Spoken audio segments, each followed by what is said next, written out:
People of Earth, good evening. Welcome to this edition 105 of Star Nation News. This week, we are going to hear about a great change in this galaxy regarding an old empire, the Danaan Empire.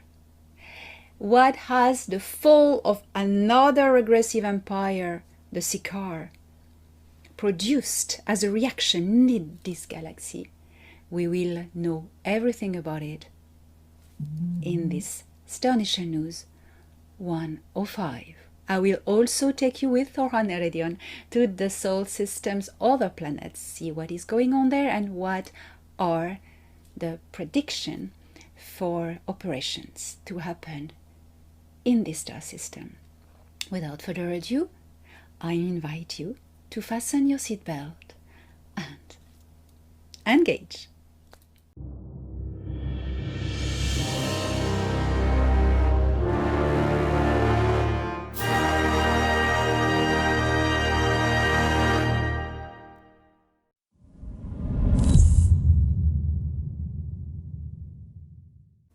Tremendous positive changes are occurring on this planet.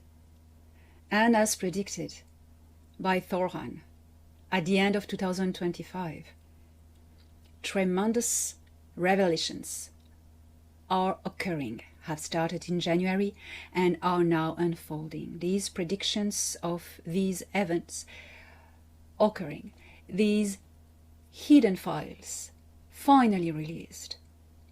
It is happening and it is changing everything. This key is for the world of the Dark Ones to collapse. The extraterrestrial equation has been removed. The top of the pyramid that was extraterrestrial was cut off. Who were they? The Sikaar Empire, the Draco Reptilians. Yes, ladies and gentlemen, this was not a conspiracy theory. This has been the reality of this star system for hundreds of thousands of years. We are free from the tyranny of extraterrestrial regressive empires. Now, our destiny on this planet is in your hand, in the hand of the people of Earth. The files that have been released involve an incredibly evil network of blackmail of important key people. The way of doing of these Illuminati, Deep State or Cabal, call them by different name as you know them, is to blackmail people, to get them involved in photographs or rituals or meetings or even prostitutes or sex offense, and then blackmail them to control them. There has been a lot of genuine but gullible people who have been weak and have been caught into this EPS files. But there has been also very, very dark people, and they're all involved as main key players. Now, thanks to Mr. T, these files are being unveiled. Mr. T met, apparently, obviously, with this horrible person, and because of this, when he wasn't never involved further, but because of this, they tried to blackmail him. Photos were taken. You go to, parties, cocktails, and other people are there. Photos are taken. And that doesn't prove anything else. But it is a tool that they use. And because of this, it has even enticed the other side, the dark side, to release this to their demise. And everything is going on now. Arrests have begun. And it is all about the children. It is all about now unveiling something that has been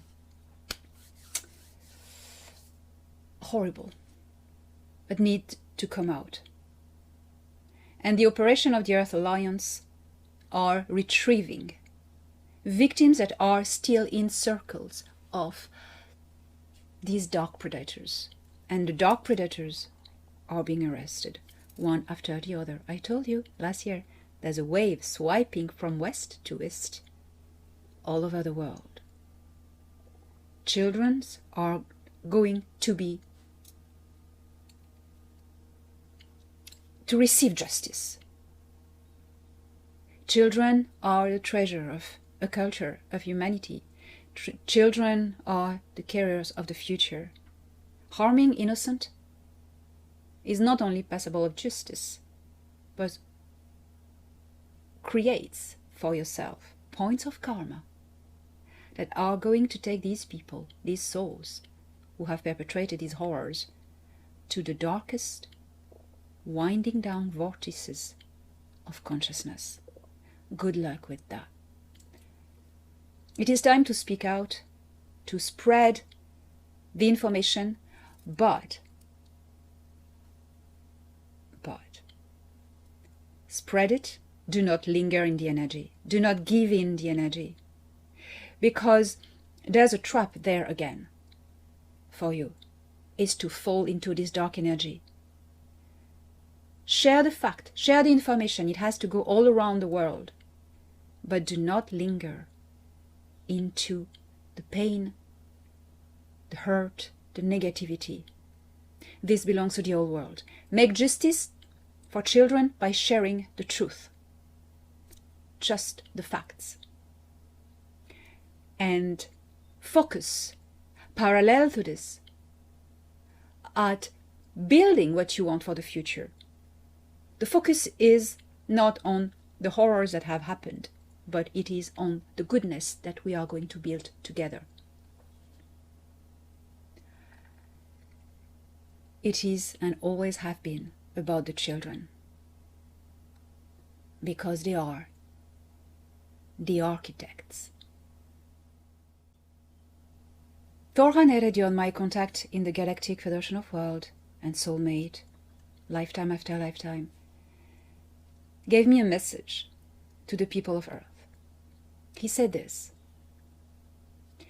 tell the Terrans that they are at a close measure to enter into the age of awareness.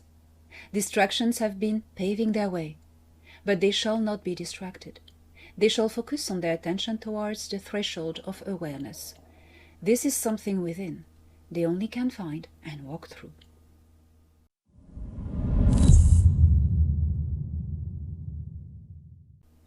Thorhan Eredion also gave me this message regarding events occurring and about to occur in this star system. He said this: the first manned missions to Mars have started logistics preparation for the near future. The crews are being selected through a very strict protocol of skills such as science and engineering. The missions are now being planned and projected into the near future. Saturn's rings have now begun to be the theater of mining operations conducted by the Earth Alliance. Uranus Moon Ariel will soon be the target for further NASA missions. The disguised justificative will be to search for life, but same as for the Europa mission, it will be for resource mining. As you can see, there are two different moves in this solar system. One is NASA, one is the Earth Alliance. Both will soon merge, and each will influence on the targets of the missions NASA originally projected for this star system's exploration. To be continued. You can see one is working covertly, the Earth Alliance, and the other is working behind a shield of Hyperions. As we predict, both are scheduled to merge when just before the great reveal occurs on Earth.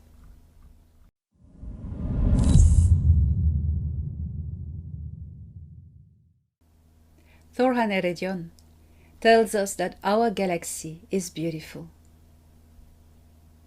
Here is what he says.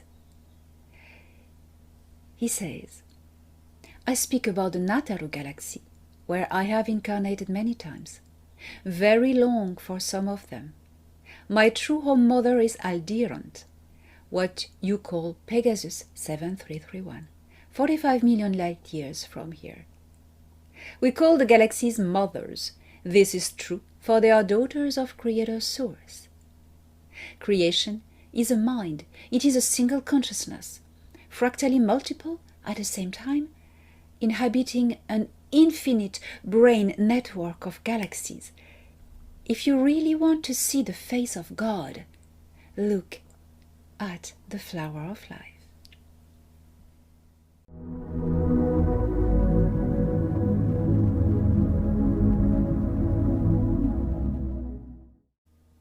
Anach, Prince Ea,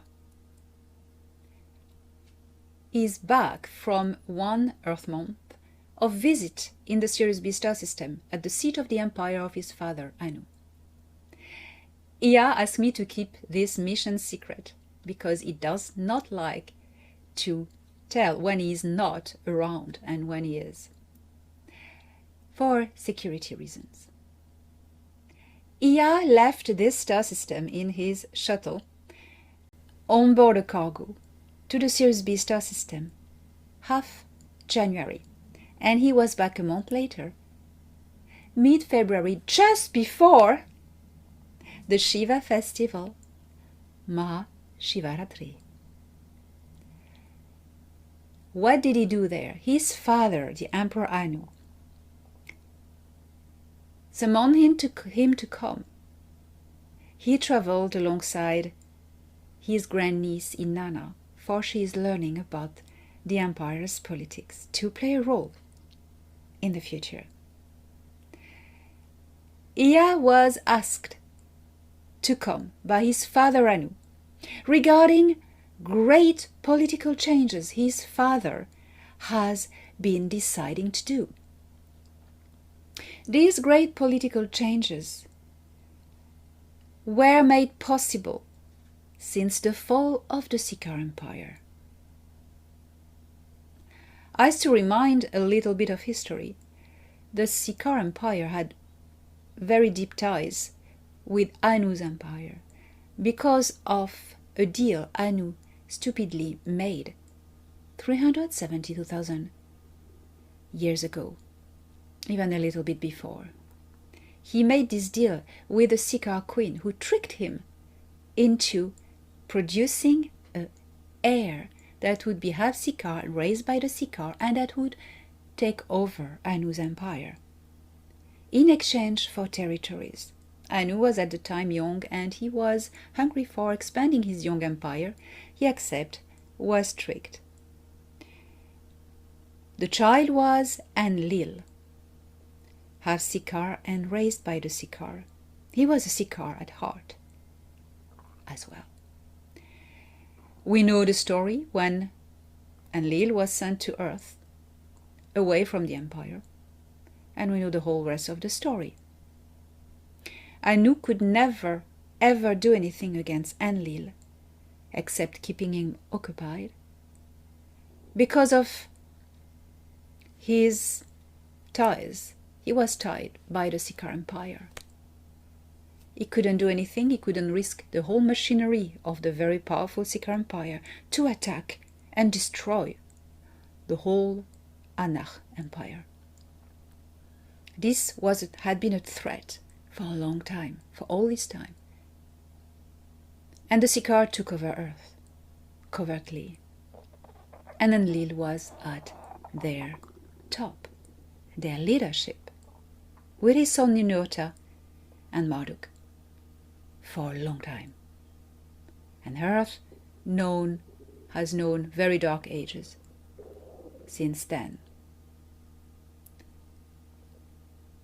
With the fall of the Sikar Empire last year, suddenly the whole politics of the galaxy has changed.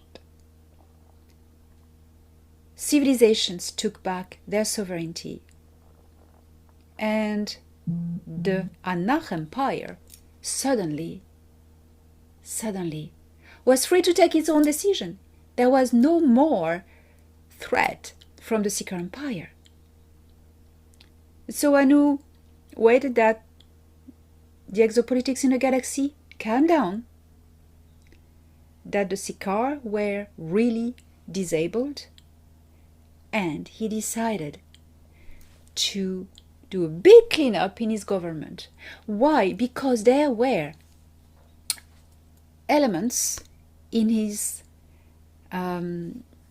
it's not a council, it's like a parliament. It's in his parliament, that's the right word, that were working half for the Seeker. They were like representatives of the Seeker Empire, and that were really working on making sure Anu would shut up.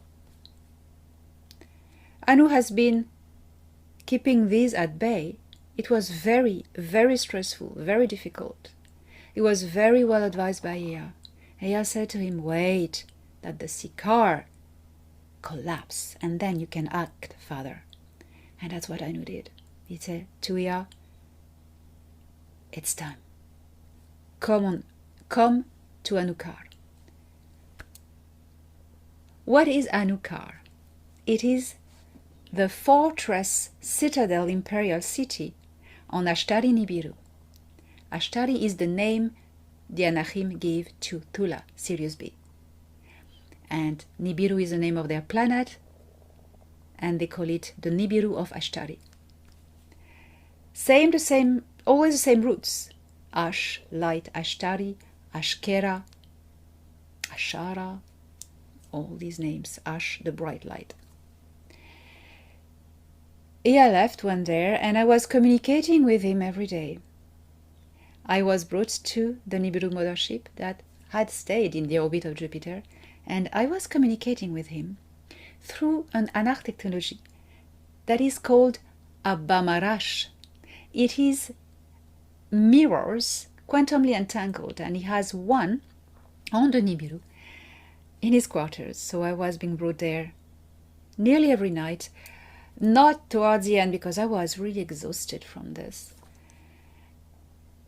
lack of sleep, and it allowed me to communicate with him. It was very fun because Ea was regarding as the hero, the exiled prince coming back home, and there was great ceremonies, parades, and every time he was communicating with me at the first 2 weeks through the Abamarash on his world, you could see all the children, royal imperial children, the families behind, like popping up. They wanted to see me as well, and it was like he was a hero. He was a bit tired at the end, although he loves children. He was a bit tired and he wanted a bit of peace to talk to me. So he found another Abamarash.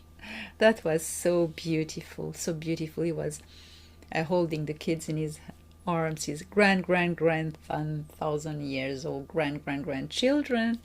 No, nephew, I mean. Oh, that was fantastic. And some also teenage girls were there. Oh, he's very popular. He's so popular. He's handsome. So anyways,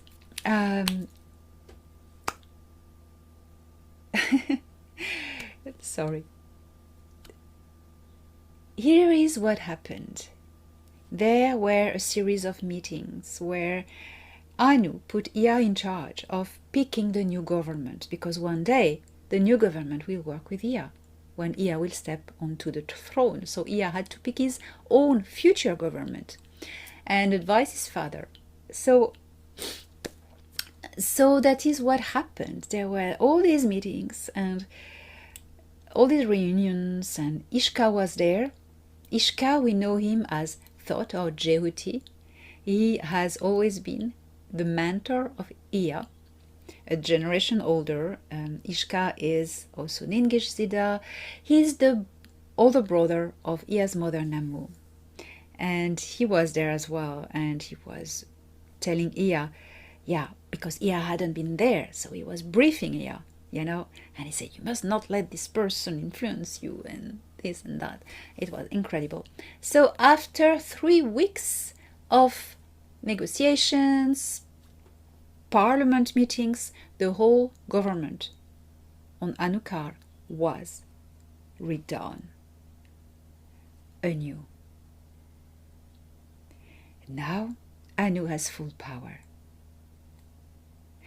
Ea came back 3 days before Mahashivaratri, and he is still now is going to be more going there and back. It takes him only shortly, like 2 hours to go there with the cargoes. The longest is to go to the cargo, wait for the moment to leave, and you know, it's like when you're going to take a plane. The plane may fly you maybe for half an hour, but the trip costs you 4 hours because you have to go there, etc. He's going to go back and forth and advising his father as his first advisor, and keeping his role of ambassador of peace in this galaxy, and of course staying here in this star system until our mission is complete. Our mission is to right the wrongs Enlil has done on this planet, break the illusions, and guide humanity to go through the threshold of truth and liberation. I have had the opportunity to finally speak to Anu. I have known the guy from past lifetime in there, but when Ea came back on his ship, I visited him, and he was communicating with his father from his quarter. It was his turn, where I used to stand, in front of the Abamarash, and on the other side I was his father, and I saw Anu with bright light, and I went, oh no. I turned back, and when I turned back, I saw how it is done. It's, you have balconies, and you can see from the next quarters into Ea's quarters a bit, and there's the gardens down below, and I could see Ea turning towards me, showing me to his father, and I went, no way, I'm not ready for that. And I ran to teleport pad that is connected to another place that it connects to the landing bay. I wanted to get out of there, and because I tell you why. Ea was very fast. He caught my arm and he said, no, I want to reintroduce you to my father. I said, Ea, if I speak to him, I'm going to speak my heart, and it may generate a diplomatic issue because I have a lot on this heart, okay, on behalf of Earth. He said, yeah, great, let's go. He was really dragging me by the hand, and because I knew what was going to happen. It's great I wasn't in front of Anu physically, I was just through the Abamarash. Oh my goodness, he was magnificent. He is radiant with light. It's power. His eyes, you see, they are clear, but there's light coming through his pupils and through, I don't know, his joints. You see sometimes his veins of light. His light being is so powerful that it shines through him. That's why we were calling them the shining ones on Earth. Anu is brilliant in light, and it was very impressive. And he was like this. There was kind of a floating aura around him, and he had his plasma wings opened, and he was imperial, and I was like, oh my goodness. And I knew I needed not to bow, because this is not our teachings. This is not our philosophy. We do not bow. We do not encourage others to bow in front of anyone. There are no gods, and The hierarchy is just respect. It is not superiority. It is people who have functions of guiding others, and that's what Anu is. He's the shepherd of his people. Well, I just acknowledge him with my head like this, in the royal way. And we spoke. His voice was very deep and echoey. And I told him, I said, yeah, the reason why your son is not straight now going back to Anukar, it's because he needs to right the wrongs your mistake did on earth. Because of your mistake, a whole planet suffered hell for 300,000 years and more. And I have this on my heart. It has been horrendous by your mistake. And now, Ia and I are repairing it on your behalf. And Anu did this. He said, I am aware. I spoke with my son. And I know. And I am going to help you right this wrong. I said to him, does this mean that if we need anything, we can now ask you? He said, yes, indeed. I know where the indeed Ia always says come from now. And Ia was biting his lips. It was like on the side. And then we salute each other, and I saluted him very respectfully. And turned to Ia, I said, now that's how you speak to an emperor. Ia and I have great fun. So here we go. Things are going to be very interesting in very coming times.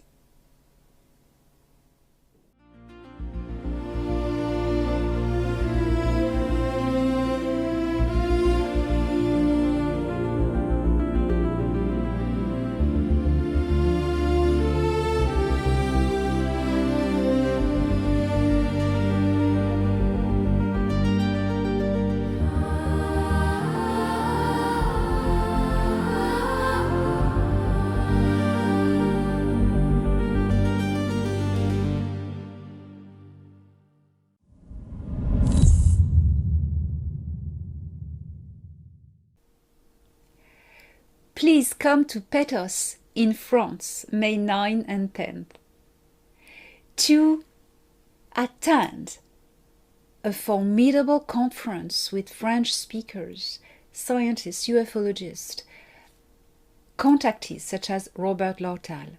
I will be also a speaker there, remotely because I will be on my way to Sweden, but I will answer live to a Q&A in the audience.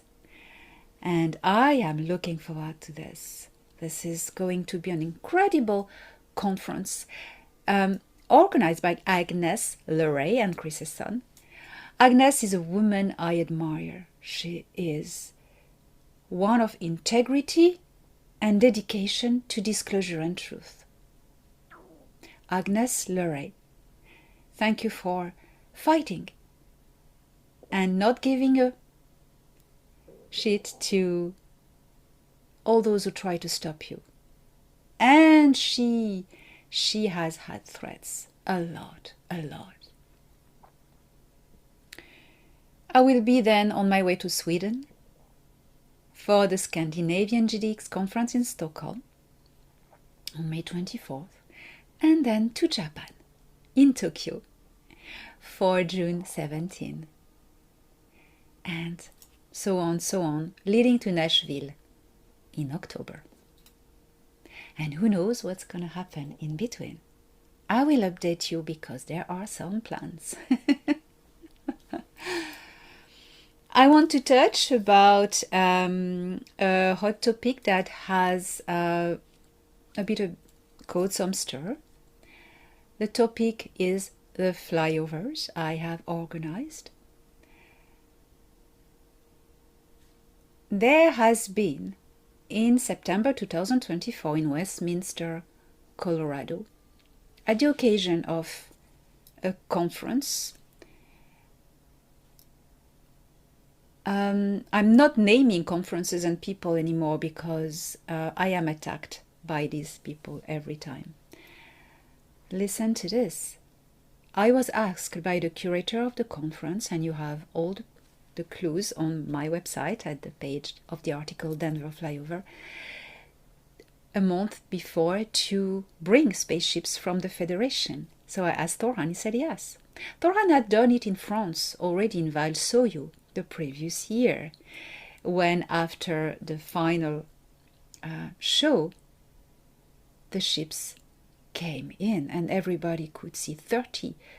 We say, funnily, that we stopped counting after 30. They were hovering above the site. It was amazing. It was star families of everybody, and everybody could connect their star families. And this had been announced by Thoran during the show, and then it happened. And then so the curator of the American conference wanted it as well. So I said, yeah, okay, no problem. Thoran said, okay, but that's one off. That's it. So Thoran said to me, I'm going to do it for me, to prove you are really who you say you are, and I'm going to organize something smashing special. Thoran worked a lot. He had to ask for clearances. He went to the NORAD. He asked for a TR-3B to be coming from Cheyenne Mountain that was just beside it. He's worked a lot. He's organized 3 fleets of spaceships, as he announced. I announced in a video. And it happened. And it was so spectacular. And there were 1,000 witnesses who filmed with their phone and took photos and were there, could experience the spaceships round above the clouds with bright lights, flying in formation, separating, coming back, and a TR-3B flying low altitude and flashing its light in turn. 1, 2, 3, 1, 2, 3. It was wonderful. Everybody was in awe, and it was a victory for me to prove who I really am. This evidently didn't make the news because it was, of course, trashed by dark operations. Of course. From this moment onward, engineered operations have worked very hard to break this, to destroy it, to discredit it, until it reached a point when, last week, assets forged a fake video. And this fake video was made by a filmmaker specialized in CGI, who is really ridiculous. A child could tell it's fake, and even the sound, it sounds like AI altered of me speaking in the background, and the laser pointer is not there. It's so easy to they are not very intelligent, and these people have been the one who have caused a tremendous division into the disclosure community. Fortunately, they were busted. So this is now old history. Disclosure has never been changed. It is happening.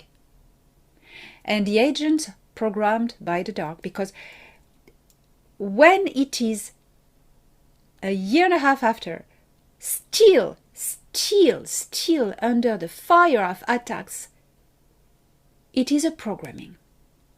Normal human beings get on with it, with their life, and move on.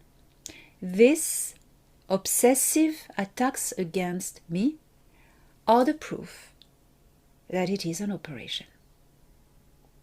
Now we are moving forward. Now these people belong to the past. They have failed. And we happily fighting against that by uniting with each other. Moving forward. After the Denver flyover, the curator of the American conference understood that there was this, and she started to pressure me to organize other flyovers. I said, no. First, the attacks, I don't want to go through more, and it's harming me. And then, Thoran doesn't want to. You can't force the Federation. She was insisting. She wanted me to do it something for Eastbourne, and that's another story. She wanted to force my hand. She wanted to write to Thoran's superior to sell tickets. And I wasn't okay with that. I said to her, the Galactic Federation of Worlds is not an entertainment service provider. So the abuse began until I just was tired to have to do counter-statement to her false announcement to protect my credibility. So I left the circus. Now I am with serious people who are not taking me for an entertainer, but for a true contactee, disclosure figure, and who are respecting my work. That is why now I'm encouraging you to come to my next conferences, where I will not be asked to dance and to perform. Ladies and gentlemen, I should have done this much sooner. But as old as I can be, with all my lifetimes of experience, I am still learning about human behavior. And this is something we all go through. We are learning until we remerge with Source. And these incarnations are Creator through us, experiencing evolution. And that is how Creator expands, through the expansion of our consciousness. And we are all teachers to each other, because these people who have caused me harm are also children of Creator. They are also learning their own path, from their own mistakes. And this is really happening now. We are all one. Separation is an illusion linked with incarnation and gravity, linear time. We should look beyond this. Put boundaries in the awareness that we all move together. This is a difficult balance, but we can do it. So, see you soon in France, Sweden, Japan, Nashville, and Dubai.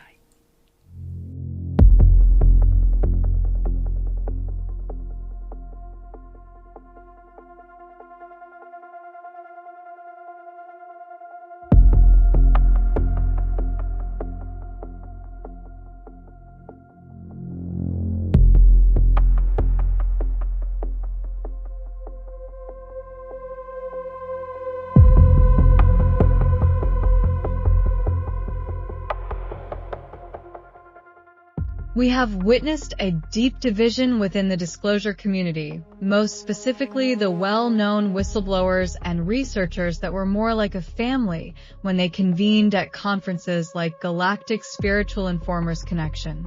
These people I consider friends and colleagues. Since the return of my memories from the time I spent alongside them at conferences, I can say with complete confidence that this division was not organic. It was an operation. It would shock most people to learn who the key players were and how thoroughly the disclosure crowd was infiltrated. Before I fought for my freedom, my own role within my agency was as a data mule between the United States and foreign countries. That perspective gives me clarity many do not have. I have so much I wish I could share. However, below concerns recent posts trying to discredit the TR 3B flyover in Denver at Danny Henderson's Galactic Spirituelle Informers connection. I simply cannot stay silent on this one. Any public figure who aggressively discredits the flyover called in by Elena Danaan is participating in an operation, whether consciously or unconsciously. The purpose of that operation is to slow genuine disclosure, which is precisely why Elena has been targeted so relentlessly. The flyover was absolutely real. The 1,100 people who witnessed it were fortunate, and it was not the first time Elena facilitated a similar experience, which followed a conference in Europe. I wish that many more people could have felt the awe and beauty to see these craft and know that so many testimonies from our disclosure community are real. And even though it happened in front of 1,100 people, it has been relentlessly attacked and didn't even make the news. I wish I could say more, but disclosing everything I know would put me in danger. I know this post may trigger many, but those who know me know that I serve the pathway towards truth. I offer this advice: refuse the inclination to become disheartened in the disclosure community. That is exactly what these operations want, to fill you with distrust, to separate you from the community and dilute your passion for finding out the truth.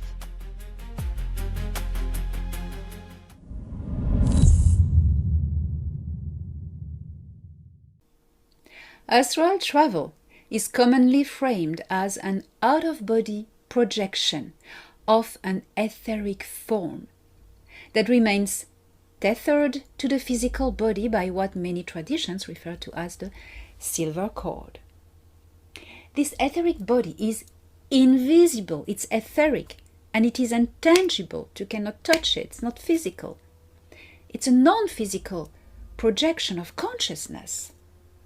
It's similar in concept to remote viewing, except that the body leaves the avatar, the soul leaves the avatar, which it doesn't do in remote viewing. Remote viewing is entanglement of consciousness from point A to point B. It's quantum consciousness science. Astral travel is the etheric body leaving the physical body, something different, and traveling linearly. While astral traveling, of course, one cannot be seen, heard, or touched by others in the physical world. Because of this, claims of making contact with physical extraterrestrial beings or visiting literally spacecrafts through astral projection are fundamentally inconsistent. These off-world people and location exist as material physical realities. Hence, they would not be accessible and interactive through a non-physical astral state.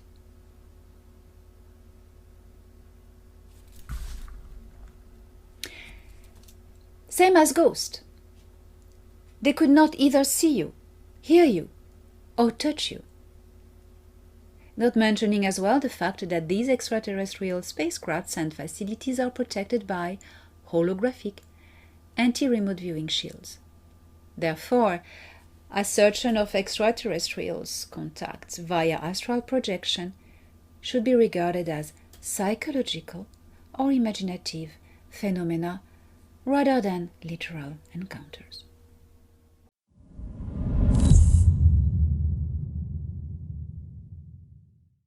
People of Earth, we speak to you not as conquerors, nor as judges, but as witnesses.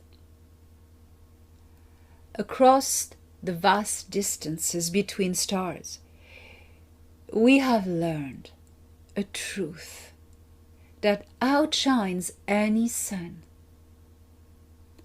Survival belongs not to the strongest alone, but to those who are entangled by the bonds of gravity,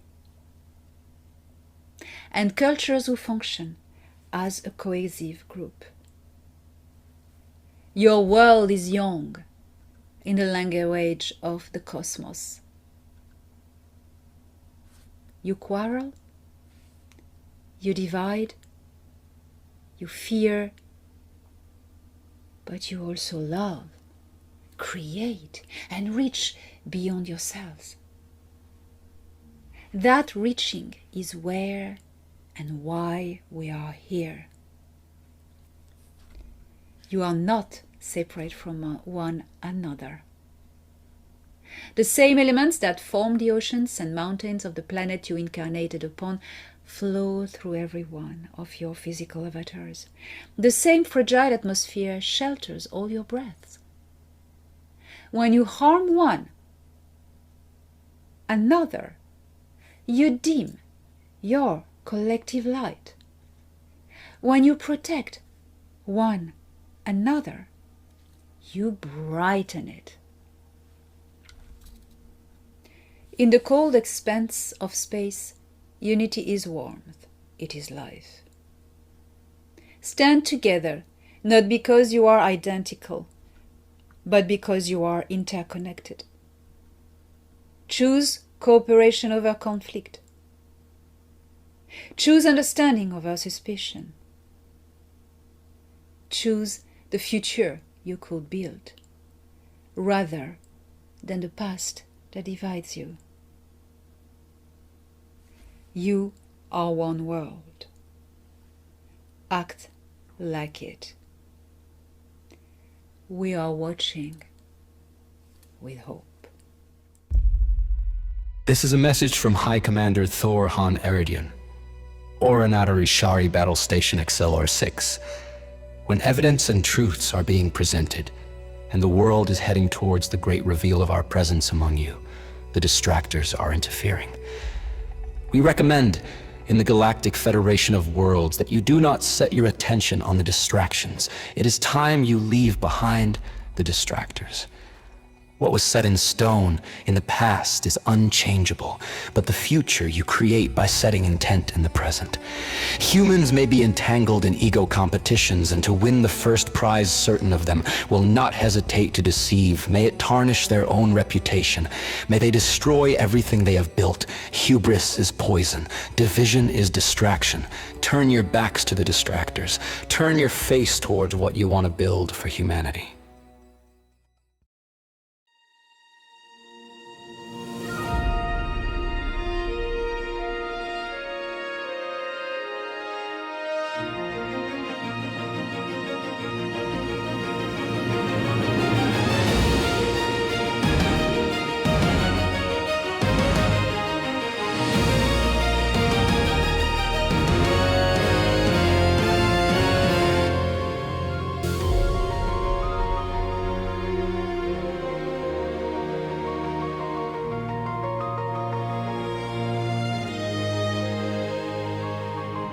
Analyzing data.